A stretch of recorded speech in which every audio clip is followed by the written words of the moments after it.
here we're going to look at different relationships and tell whether or not they're functions. The reason in some of these examples they use letters and words is they're trying to point out that it doesn't really matter what the inputs and outputs themselves are, it's the relationship between them. So what you don't want for a function, or in the definition of a function where it says each input has exactly one output, what do they mean by that? Well, when I put in k, I get out desk. When I put in k, I get out desk. So they set up some relationship between these.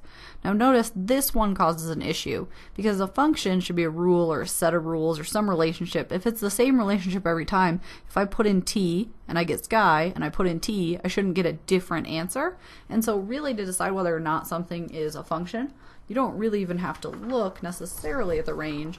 You just look at your domain and say, do I have any domain objects that have more than one relationship, more than one arrow coming out of them? And so this one would not be a function because of this. It has 3 different outputs for that one input. Alright, so let's look at another one. That's why you want to think, okay, I only need to look at the domain because it's easy to mix up with this scenario.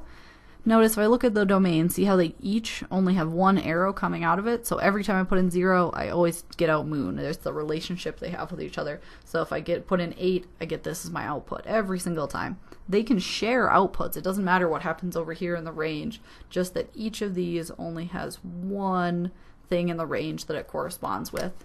And so this one is a function.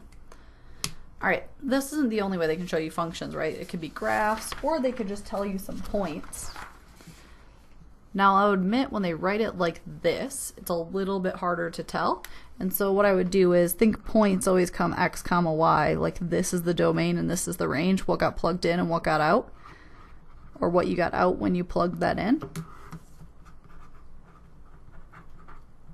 So my domain is all my x values. So I have an r, I have an m, I don't really have to list m twice.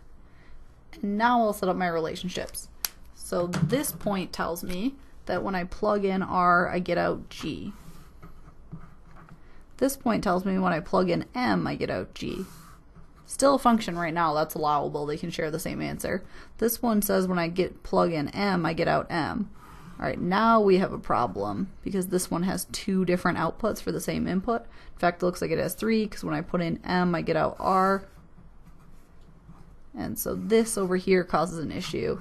So this one is not a function. It's way easier to see if you draw the diagram. It's hard to tell if you look at the points because sometimes you can have the same letter in there more than once if it's the y and not a different x sharing the same y. So it helps to just draw the diagram.